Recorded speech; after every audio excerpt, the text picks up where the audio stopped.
जिस वन में डाकू कल्याणी को लेकर घुसे वह वन बड़ा ही मनोहर था। यहाँ रोशनी नहीं थी कि शोभा दिखाई दे, ऐसी आंखें भी नहीं थी कि दरिद्र के हृदय के सौंदर्य की तरह उस वन का सौंदर्य भी देख सके। देश में आहार द्रव्य रहे या ना रहे, वन में फूल है। फूलों की सुगंध से मानो उस अंधकार में प्रकाश हो रहा है। बीच की साफ सुकोमल और पुष्पावृत जमीन पर डाकुओं ने कल्याणी और उसकी कन्या को उतारा और सब उन्हें घेर कर बैठ गए।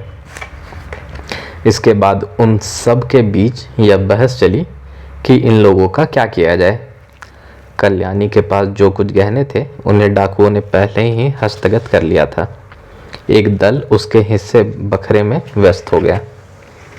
गहनों के बट जाने पर एक डाकू ने कहा, हम लोग सोना चांदी लेकर क्या करेंगे? एक गहना लेकर कोई मुझे भोजन दे, भूख से प्राण जाते हैं। आज सवेरे केवल पत्ते खाए हैं। एक के यह कहने पर सभी इसी तरह हल्ला मचाने लगे। भात दो, हम भूख से मर रहे हैं, सोना चांदी नहीं चाहते। दलपति उन्हें शांत करने लगा, लेकिन कौन सुनता है। क्रमशः ऊंचे स्वर में बातें शुरू हुई। फिर गाली गलौज और मारपीट की भी तैयारी होने लगी।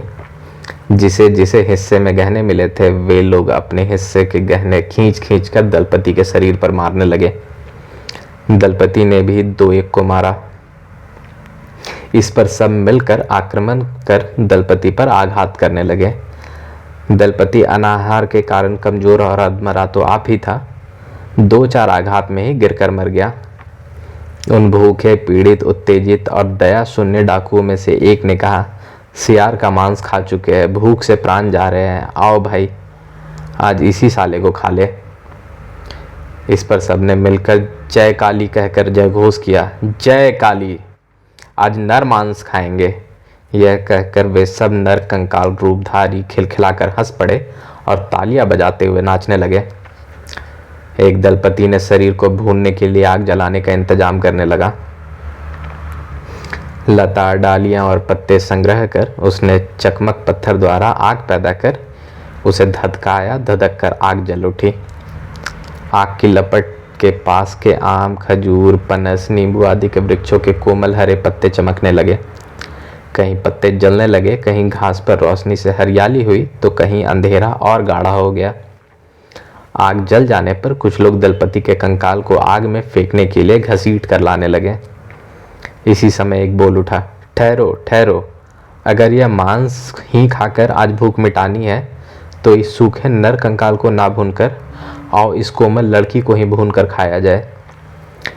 एक बोला, जो हो भैया, एक को भूनो, हम तो भूख से मर रहे हैं। इस पर सबने लोलुप दृष्टि से उधर देखा जिधर अपनी कन्या को लिए हुए कल्याणी पड़ी थी। सबने देखा कि वह स्थान सूना था। वहां न कन्या थी और न माता ही।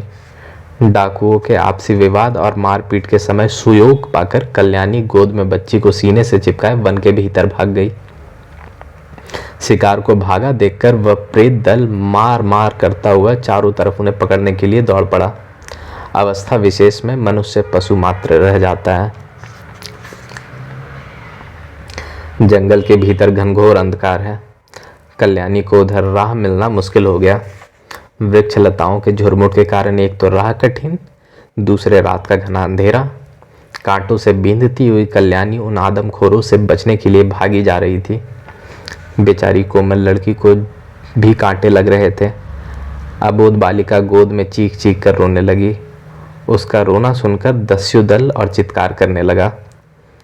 फिर भी कल्याणी पागलों की तरह जंगल में तीर की तरह घुसती हुई भागी जा रही थी। थोड़ी ही देर में चंद्रोदय हुआ।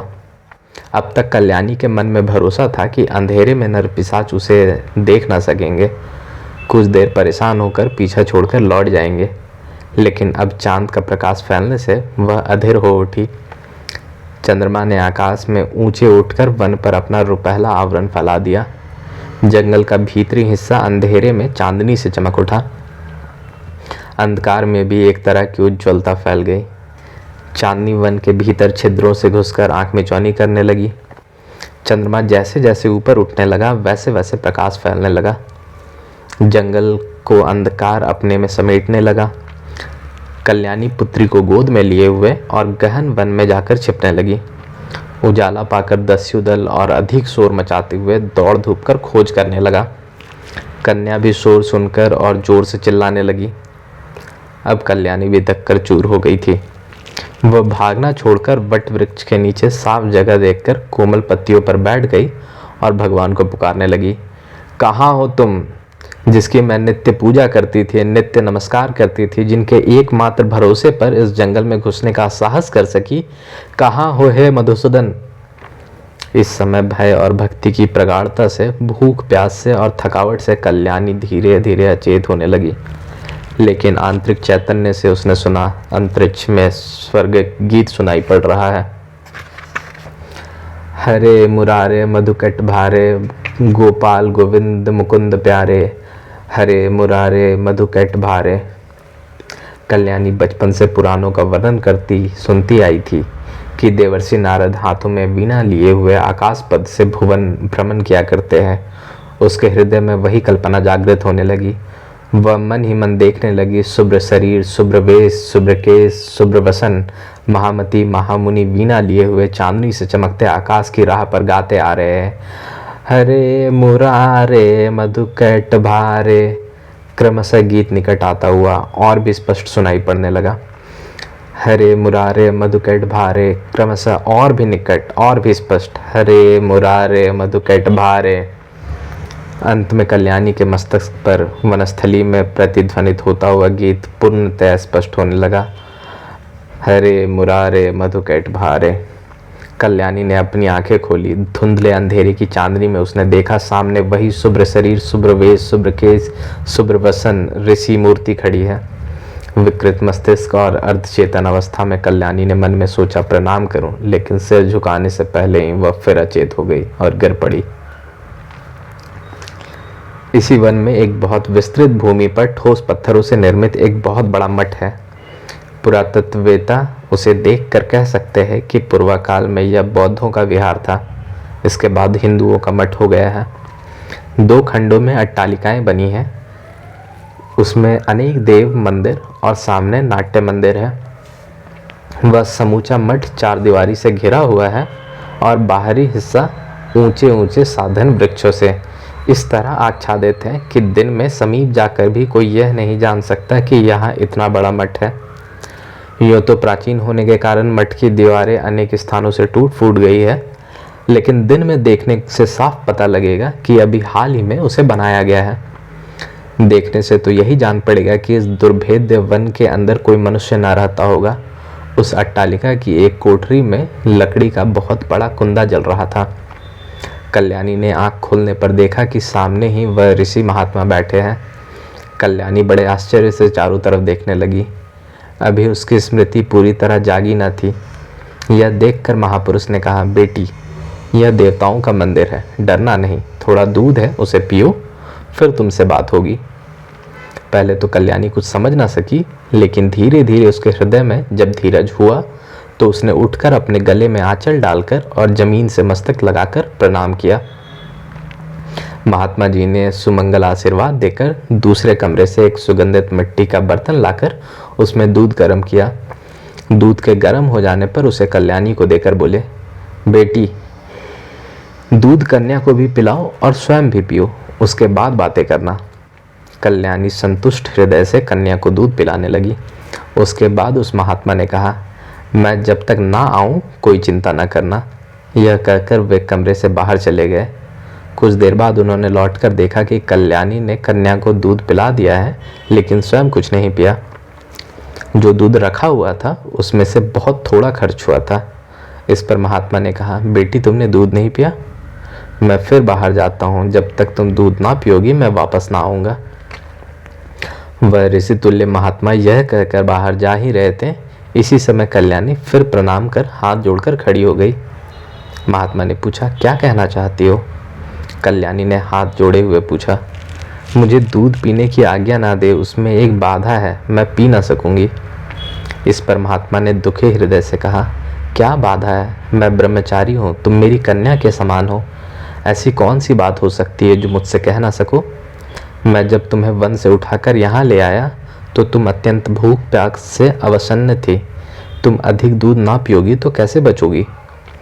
इस पर कल्याणी ने भरी आंखें और भरे गले से कहा, आप देवता हैं, आप में अवश्य निवेदन करूंगी। अभी तक मेरे स्वामी ने कुछ नहीं खाया है, उनसे मुलाकात हुए बिना या संवाद मिले बिना मैं भोजन न कर सकूंगी। मैं कैसे खाऊंगी? ब्रह्मचारी ने पूछा, तुम्हारे पतिदेव कहाँ हैं? कल्याणी बोली, यह मुझे मालूम नहीं। दूध की खोज में उनके बाहर निकलने पर ही डाकू मुझे उठाकर वन में ले गए थे। इस पर ब्रह्मचारी ने एक एक बात पूछकर कल्याणी से उसके पति का सारा हाल मालूम कर लिया। कल्याणी ने पति का नाम नहीं बताया, बता भी नहीं सकती थी, किंतु अन्य कई संकेतों के आधार पर ब्रह्मचारी समझ गया। उन्होंने पूछा, तुम ही महेंद्र की पत्नी हो? इसका कोई उत्तर ना देकर कल्याणी सिर झुकाकर जलती हुई आग में लकड़ी जलाने लगी। ब्रह्मचारी ने समझकर कहा, तुम मेरी बात मानो, मैं तुम्हारे पति की खोज करता हूँ, लेकिन जब तक दूध न पियोगी मैं ना जाऊँगा। कल्याणी ने पूछा, यहाँ थोड़ा जल मिलेगा? ब्रह्मचारी ने जल का कलश दिखा दिया। कल्याणी ने अंजलि रोपी तो ब्रह्मचारी ने जल डाल दिया। कल्याणी ने उस जल की अंजलि को महात्मा के चरणों के पास ले जाकर कहा, इसमें कृपा कर पदरेणु दे दे। महात्मा ने अंगूठे द्वारा छू देने पर कल्याणी ने उसे पीकर कहा, मैंने अमृत पान कर लिया है, अब और कुछ खाने पीने को ना कहिए। जब तक पतिदेव का पता न लगेगा मैं कुछ न खाऊंगी। इस पर ब्रह्मचारी ने संतुष्ट होकर कहा, तुम इसे देव स्थान में रहो, मैं तुम्हारे पति की खोज में जाता हूँ।